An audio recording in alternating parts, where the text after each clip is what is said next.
The cold steel bars of the kennel rattled as the German shepherd pressed against them, his mournful cries lost in the cacophony of the shelter.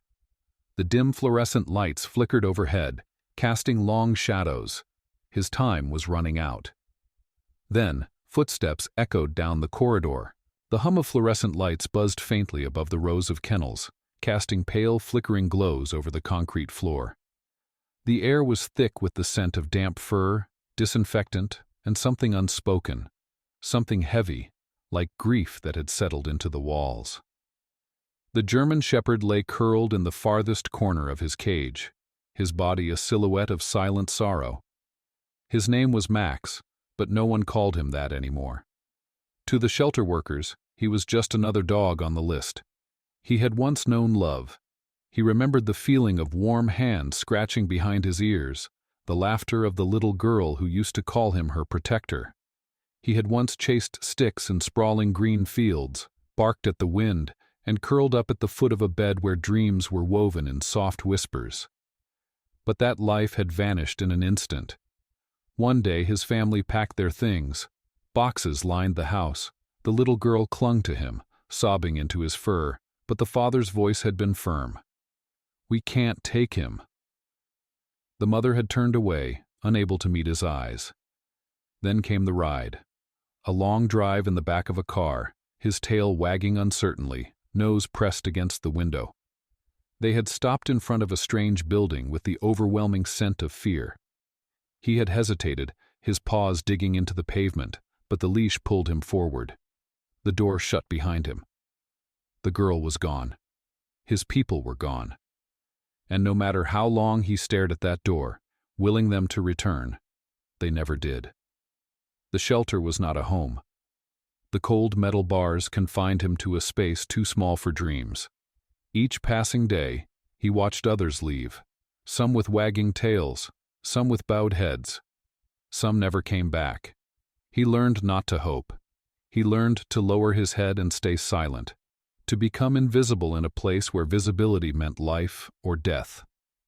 Then, one evening, a worker stopped outside his kennel, a clipboard in hand. She sighed, glancing at him with something that might have been sympathy, but it was distant, perfunctory. She marked something down. The paper outside his cage now bore a single word: euthanasia, scheduled. Max didn't know what the word meant, but he knew what it brought: the air of finality, the quiet sorrow in the way the worker touched his cage for the first time in weeks. He saw it in the way other dogs had been led away, never to return. And so, that night, for the first time in his life, Max did something he had never done before. He howled. A cry that was not just a sound, but a lament, a plea, a whisper to the universe that he was still here, that he didn't want to disappear. And somewhere, beyond the shelter walls, the universe listened. The shelter was silent in the early hours before dawn. The other dogs lay still, their bodies curled in uneasy sleep. But Max remained awake, ears twitching at the sound of footsteps approaching. His cage door rattled as a worker stopped in front of it. Not the usual morning routine. This was something different. She hesitated, staring at him for a long moment before sighing. "Poor boy," she murmured, crouching down. "I wish things were different." Her voice was kind, but kindness didn't change the ink on that clipboard. The shelter had rules. Space was limited, resources stretched thin. Dogs that weren't adopted in time were given a date, a deadline, and Max's time had run out. He didn't fight when she clipped the leash to his collar. He didn't resist as the kennel door swung open. He stood, slow and resigned, stepping forward with the weight of finality in his every movement. The hallway stretched ahead, sterile and unfeeling. Max had walked this path before. He had been led to the visitor's room, had wagged his tail at faces that ultimately turned away, but this time, there would be no return. Then, just as they rounded the corner, something shifted. A voice. "Wait." The leash went taut as the worker paused. A man stood at the entrance of the shelter, his silhouette backlit by the dim glow of the parking lot lights. He was tall, broad-shouldered, dressed in a dark coat that dripped with the remnants of rain. His eyes, deep and searching, locked onto Max. The worker glanced between them, hesitant. "Sir, we're closing." "I know," the man said, stepping forward. "But I want him." The leash slackened. The air in the hallway seemed to change, charged with something unspoken. Max looked up at the stranger, and for the first time in a long time, something flickered in his chest, something fragile and impossible. Hope. The man knelt, his hand outstretched just beyond the rusted metal bars of the kennel. He didn't move too fast, didn't push. He simply waited. Max watched him warily, ears twitching at the faint scent of rain clinging to his coat. Unlike the shelter workers, this man didn't smell of antiseptic or hurried routines. He smelled of earth, of something steady and real, something that didn't shift like the faces that had come and gone. The shelter worker hesitated. "You sure about this one?" she asked, glancing at Max's paperwork. "He's been here a long time. He's..." "Shut down." The man's gaze didn't waver. "I'm sure." A beat of silence passed before the worker sighed, unclipping the leash. "All right, I'll get the adoption paperwork started." She stepped away, leaving Max standing at the threshold of the open kennel door. He didn't move. He had dreamed of this moment, had watched other dogs step out and never return. But for him, the door had always stayed shut. And now that it was open, something inside him hesitated. The man didn't rush him. He simply crouched lower, voice quiet, steady. "You don't have to be afraid." Afraid. The word felt foreign. Max had lived with resignation, with sorrow, with the slow acceptance of endings. Fear was something different. Fear implied there was something left to lose. And maybe, just maybe, something left to gain. Slowly, hesitantly, Max took a step forward. His paws met the cold concrete outside the cage, and for the first time in months, he was not bound by metal. He lifted his head, staring at the man who had stopped the inevitable. The man who had said, "Wait." He didn't know yet what that meant, but he wanted to find out. The ride home was quiet. Max lay curled in the back seat, his body pressed into the corner, as if expecting the car to turn around at any moment, to take him back to the shelter where time ran out for dogs like him. The man, his rescuer, didn't force anything. He drove in silence, the hum of the tires against wet pavement the only sound between them. Through the rain-streaked window, Max watched as the city gave way to open roads, to trees that swayed under the weight of the storm. The sharp scent of pine replaced the acrid smell of concrete. The air was different here, clean, crisp, unburdened. When the car finally rolled to a stop, Max hesitated before lifting his head. The house before him was nothing like the shelter. It was quiet, nestled at the edge of a dense forest, its porch light casting a warm glow against the darkness. There was no barking, no rows of cages, just space, just stillness. The man opened the door, stepping back to give him room. "Come on, boy." Max hesitated. He had known doors before, doors that opened to false hope, doors that closed too soon. But this time, the man waited. He didn't pull, didn't coax. He simply let the rain fall around them, his patience unwavering. And after a long moment, Max stepped out. His paws met the earth, soft and damp beneath him. The air carried the scent of trees, of rain, of something untouched by sorrow. His ears twitched, picking up the distant hoot of an owl, the rustling of unseen creatures in the underbrush. This place was alive. The man led him to the porch, pushing the door open to reveal a space that smelled of wood and leather, of something lived in. A fire flickered in the hearth, chasing away the damp chill that clung to Max's fur. He took a hesitant step inside, and the door did not close behind him. Max did not know what to do with freedom. The house was quiet, but not in the way the shelter had been. There, silence had been heavy, a waiting game where hope dwindled into nothing. But here, it felt open. It felt like choice. He explored cautiously, his paws making soft imprints on the wooden floor.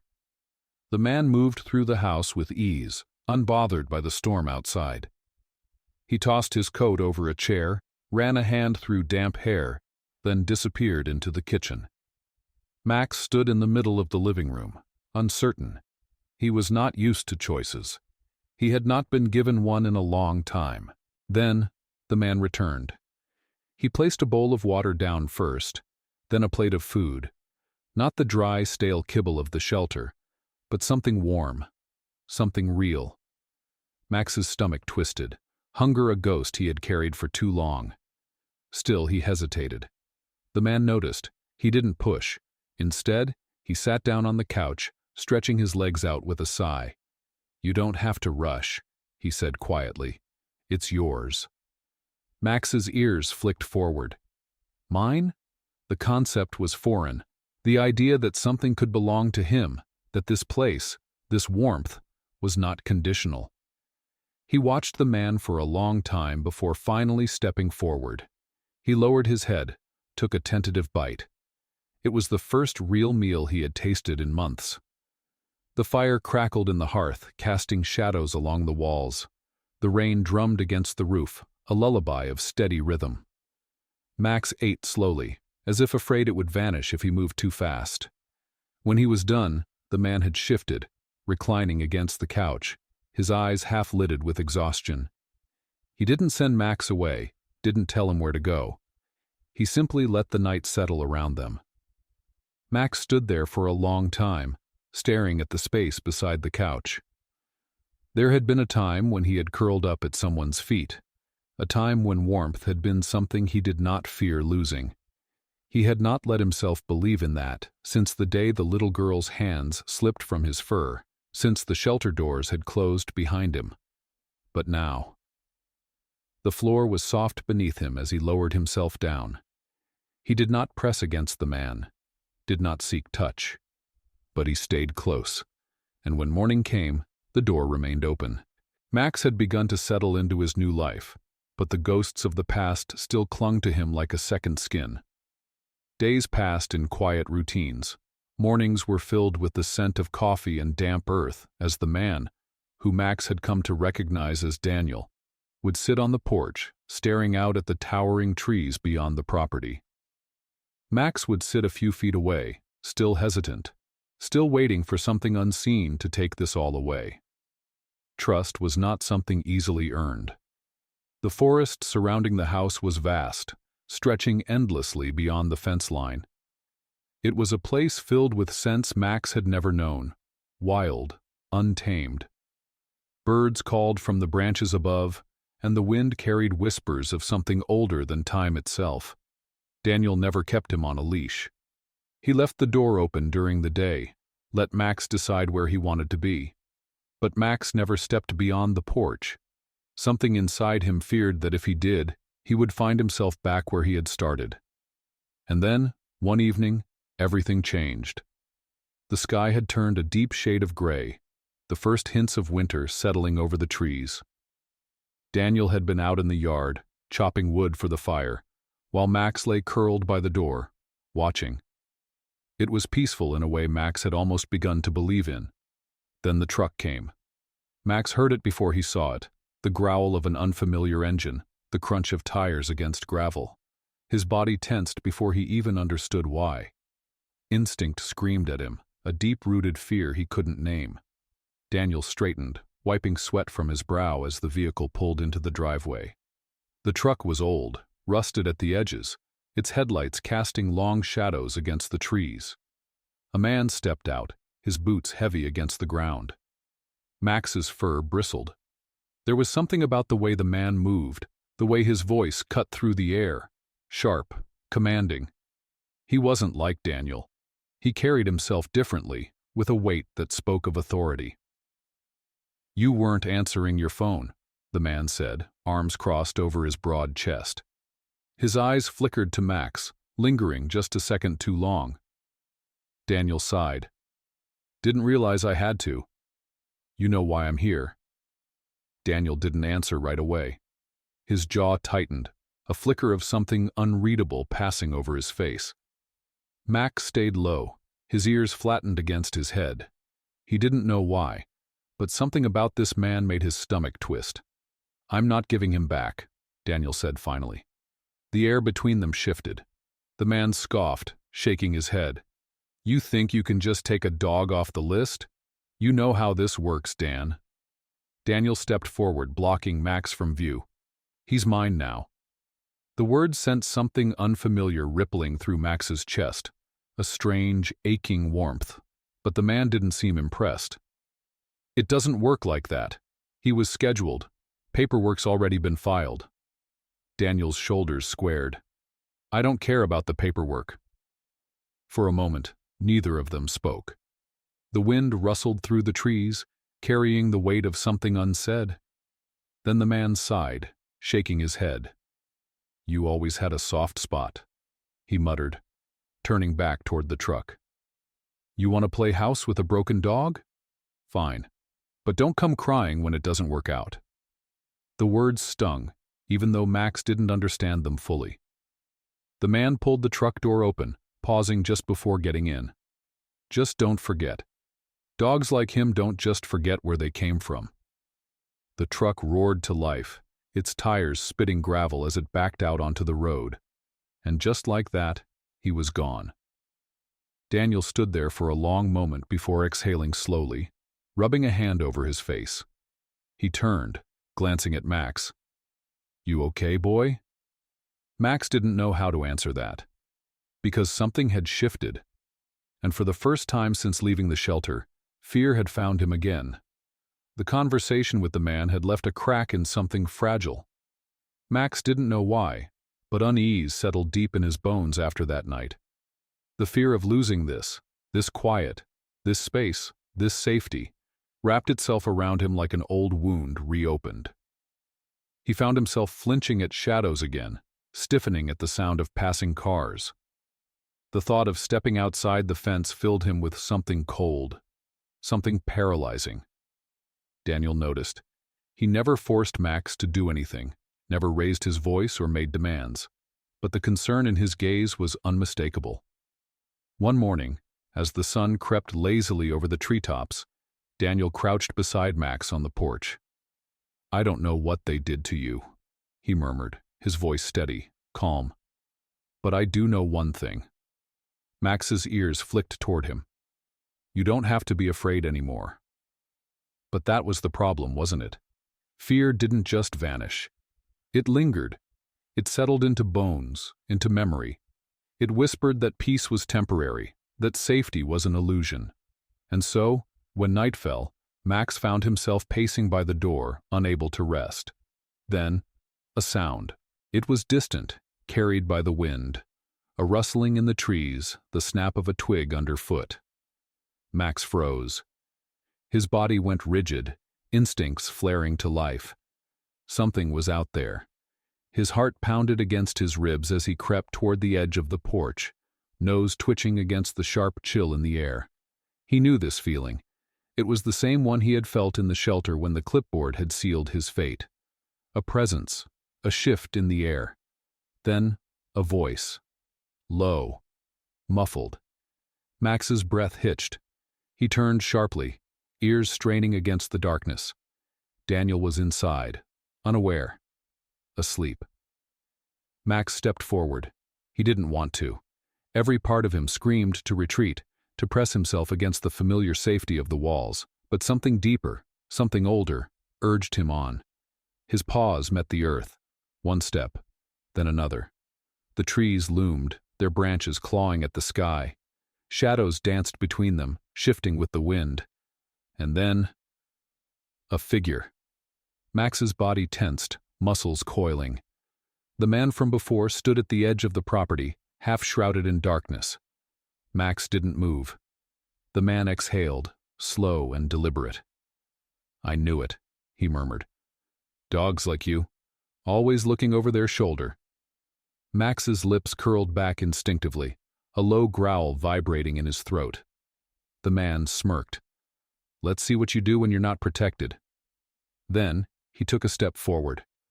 And Max, frozen between fear and instinct, realized too late that this was not just about him. This was a warning, a test, and Daniel was still inside, unaware. Max had spent his life running from the past, from the fear that clung to his ribs, from the loss that had shaped him into something brittle and breakable. But tonight, for the first time, he understood something. Fear had taken enough from him. It would take no more. The night air was sharp, cutting through the trees like a blade. Max stood at the edge of the porch, his body rigid, breath coming in slow, controlled exhales. The man lingered just beyond the property line, his silhouette barely visible in the darkness. But Max could smell him, the sharp scent of sweat and something metallic, something that didn't belong here. Fear coiled in Max's chest, tightening like a noose. Run. Hide. Don't fight. That was what instinct whispered, what his body had been trained to believe. But then, behind him, the faintest sound, movement inside the house. Daniel, asleep, unaware. The realization sent a tremor through Max. He had spent so long believing he was alone that no place could ever truly be his. He had accepted it at the shelter, accepted it when he watched the other dogs leave while he remained behind. But here, in this place, something had changed. The door had been left open. The food had been given freely. The man had called him his. This was his home now, and he would not lose it. The growl started deep in his chest, low and simmering like embers before a fire. It wasn't a sound of fear. It was a warning. The man took another step forward, his boots crunching against the leaves. "What's the matter, boy?" he murmured. "Not so broken after all, huh?" Max's hackles bristled. He did not understand the words, but he understood the intent. The man wasn't just passing through. He was here for a reason. And Max knew, with a certainty he had never felt before, that if he let this moment pass, if he shrank back into the shadows like he had before, he would never truly be free of the past. He would always be waiting for the cage door to close again. The growl deepened, rolling out of his throat in waves, and Max took a step forward. The man hesitated.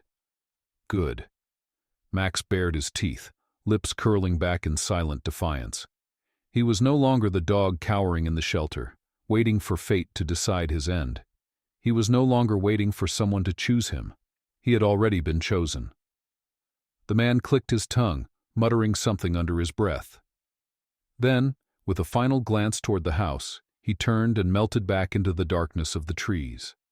Max didn't move until the night swallowed the sound of retreating footsteps. Only then did he exhale, his muscles loosening, the adrenaline burning through him like wildfire. The wind carried the last remnants of the man's scent away, leaving only the damp earth and pine in its wake. It was over. But Max knew this was not the end. This was the beginning of something else, something far more important than fear. Because for the first time in his life, he had not run, and for the first time in his life, he understood what it meant to belong. The morning light crept slowly over the horizon, painting the treetops in muted gold. Max sat by the porch, his ears flicking at the distant sounds of the waking forest, birds stirring in their nests, the rustling of unseen creatures. But his eyes remained fixed on the tree line, where the man had disappeared hours before. Something had shifted inside him last night. For the first time, he hadn't cowered. He hadn't shrunk back. He had stood his ground, and the man had left. But Max knew better than to believe it was over. Behind him, the screen door creaked open. Daniel stepped onto the porch, a mug of coffee steaming in his hand. He yawned, rubbing the sleep from his eyes, before glancing down at Max. "You've been out here all night, haven't you?" Max didn't move. Daniel sighed, crouching beside him. His hand rested gently on Max's back, a silent reassurance. Something happened, didn't it? Max turned his head slightly, just enough to look at Daniel. He didn't have the words to explain, but he knew that Daniel understood. "I figured he'd come back eventually," Daniel murmured. His fingers absent-mindedly traced the old scars beneath Max's fur. Bastard never could leave things alone. Max let out a slow breath, leaning just slightly into Daniel's touch. Then, suddenly, the rumble of an engine. Max's body tensed before the sound had even fully registered. Daniel cursed under his breath, standing as the familiar rusted truck rolled into the driveway. The man stepped out, moving slower this time. Calculated. Max rose to his feet, every muscle coiled tight. Daniel stepped forward, blocking Max from the man's line of sight. His voice was low, controlled. "You don't belong here," the man scoffed. "Funny, I was about to say the same thing to that dog of yours." His eyes flickered toward Max. "Still watching your back, huh, mutt?" Max didn't move, didn't growl. He just watched. Something in his stance must have changed, because the man's smirk faltered slightly. Daniel took another step forward. "He's not your concern anymore." The man shrugged, taking a slow step toward the truck. "Maybe not, but the law is. And according to that paperwork, he's still shelter property." Daniel's jaw tightened. "You and I both know that's bull. Doesn't change the fact that I can report you for it." The man's tone was casual, almost bored. "You stole a dog that was scheduled. That's paperwork, Dan. Paperwork that says he's not yours." Max didn't understand the words, but he understood the tension in Daniel's body. The man turned, reaching into the truck. Max moved before he even thought. A deep, thunderous bark erupted from his chest, a sound so foreign to him that it startled even himself. But it wasn't fear. It wasn't submission. It was warning. The man's hand froze on the truck door. Daniel's voice was quiet, but firm. "You should go." For a long moment, the man didn't move. Then finally, he let out a dry chuckle. "Looks like the mutt finally grew a spine." He climbed into the truck, slamming the door behind him. The engine roared to life, kicking up dust as the vehicle backed out onto the road. And just like that, he was gone. Daniel exhaled, running a hand through his hair. Damn it. Max watched the truck disappear down the road, his heartbeat still pounding in his ears. But something was different now. This time, the man had left first. This time, Max had not been the one to back down. The hours passed in silence. Daniel spent most of the morning making calls, pacing the length of the porch while Max remained at his side. "I don't care what the paperwork says," Daniel muttered into the phone. "That dog was abandoned. That makes this entire thing." He sighed, pinching the bridge of his nose. I don't need a legal battle. I just need them to leave us alone." Max lay at his feet, his ears twitching at every unfamiliar sound. The truck hadn't come back, but something in the air felt unfinished, like a storm lingering on the horizon. By the time Daniel ended the call, his expression was unreadable. He sat down on the porch steps, exhaling slowly. "Well, the good news is the shelter director is on my side." Max tilted his head. "The bad news?"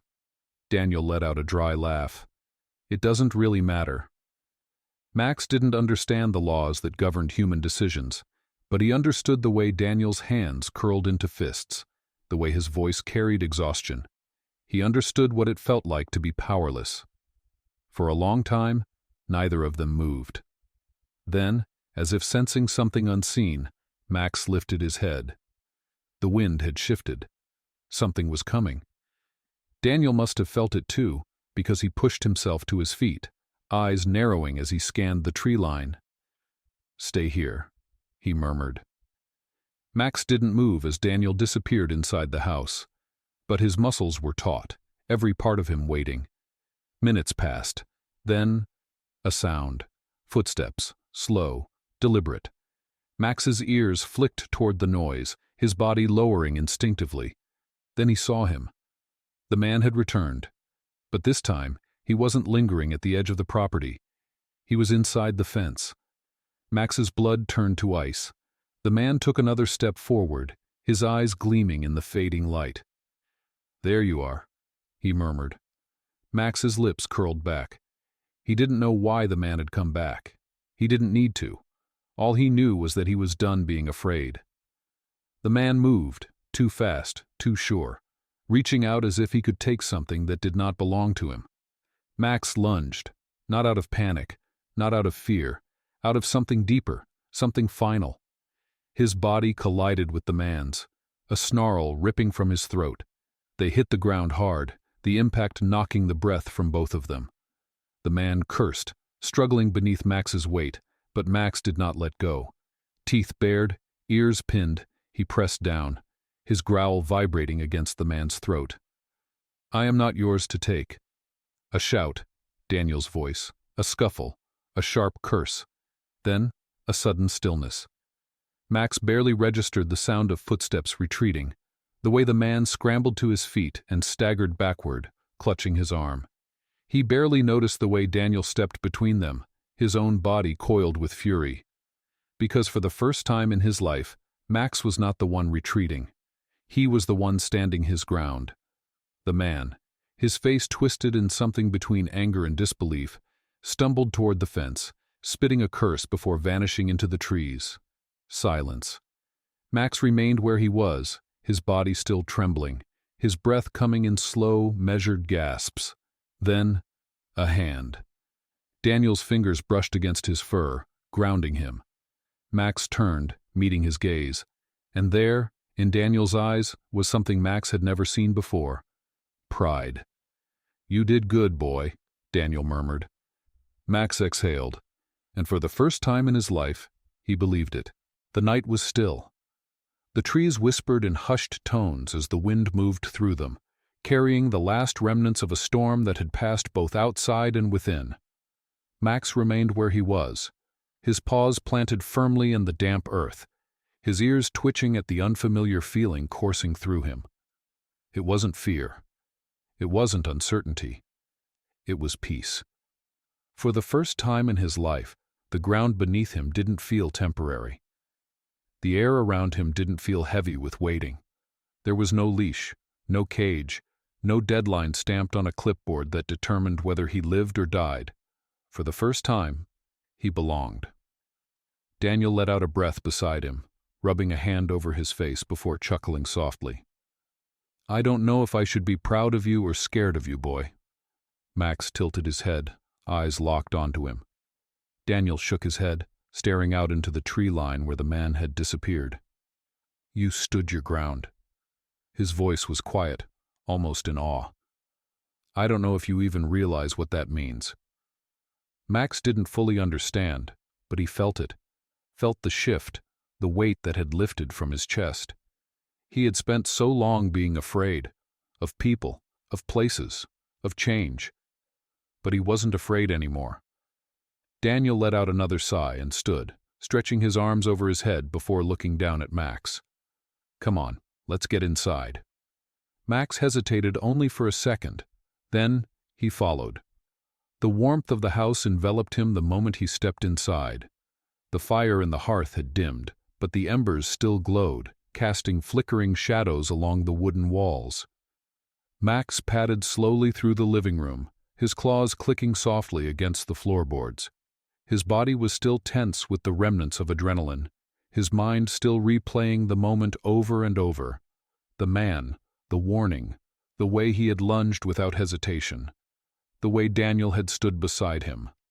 There had been a time, what felt like a lifetime ago, when the sound of a closing door had meant the end of something, the end of safety, the end of belonging. But tonight, when Daniel shut the front door, locking it with a quiet click, it didn't feel like an ending. It felt like a promise. Max stood in the middle of the room, uncertain. He had never lived in a house before. Not really. He had been in one long ago, when he was still just a pup. But that house had never truly been his. This one was different. Daniel disappeared into the kitchen, muttering something about needing a drink. Max hesitated, then slowly made his way toward the couch. It was large, worn but comfortable, the cushions molded to fit the shape of the man who lived here. Max sniffed at the fabric. It smelled like him, like safety, like something real. He hesitated only for a moment longer before climbing up. His body sank into the cushion, and a breath he hadn't realized he was holding escaped him. Daniel returned a few minutes later, holding a glass of something amber-colored. He raised a brow at Max, who was now curled in a loose circle at the far end of the couch. Daniel smirked. "Well, I guess that answers the question of where you're sleeping tonight." Max flicked his tail once in response, his eyes half-lidded with exhaustion. Daniel sat down on the opposite end of the couch, taking a slow sip of his drink before exhaling. "You know," he said, voice quieter now, "I wasn't planning on getting another dog." Max's ears twitched, but he didn't move. "I had one once, a long time ago." Daniel stared into his glass, his expression unreadable. "She was a good dog, the best, but losing her—" He swallowed. "I swore I'd never do it again." Silence stretched between them, filled only by the faint crackling of the fire. Max understood loss. He understood the way it shaped you, the way it made you afraid to open yourself up again. Daniel chuckled under his breath. "And then you came along, all broken and stubborn." He glanced at Max, shaking his head.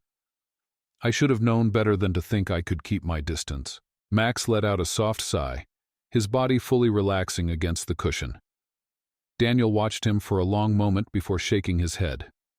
"Yeah," he murmured, more to himself than anything. "I guess we both needed this, huh?" Max didn't need to understand the words. He already knew the answer. The days passed slowly after that, settling into a rhythm that was neither forced nor fragile. For the first time in his life, Max had a routine that wasn't defined by waiting.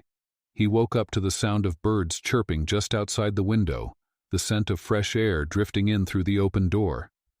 Some mornings, Daniel would already be up, sitting on the porch with a mug of coffee, watching the world wake up with a quiet sort of reverence. Max would step outside, stretching his body in the cool morning air before making his way to sit beside him. No leash, no commands, just existence. Some days they went into town. The first time had been overwhelming. The unfamiliar streets, the noise, the people. But Daniel had moved with patience, keeping his hand lightly on Max's back, grounding him. They had visited a small shop where an older woman had handed Max a treat, her voice gentle as she called him a good boy.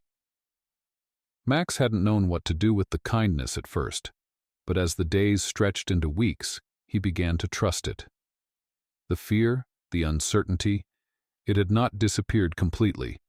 It still lingered in the corners of his mind, whispering in moments of quiet. But it no longer controlled him, because he was not alone anymore. One evening, as the sun dipped below the trees, painting the sky in deep oranges and purples, Daniel stood by the fence, staring out into the woods. Max sat beside him, ears pricked forward. "You know," Daniel mused, "you never used to step past this porch." Max huffed softly. Daniel smirked. "Guess you finally figured out you're safe here, huh?" Max didn't answer. Instead, he took a slow, deliberate step forward, past the fence line, past the place where fear had once held him back. Daniel watched him, something unreadable in his expression. Then he smiled. "Yeah," he murmured. "I thought so."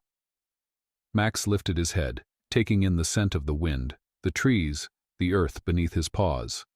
For the first time in his life, he didn't feel lost. He felt home.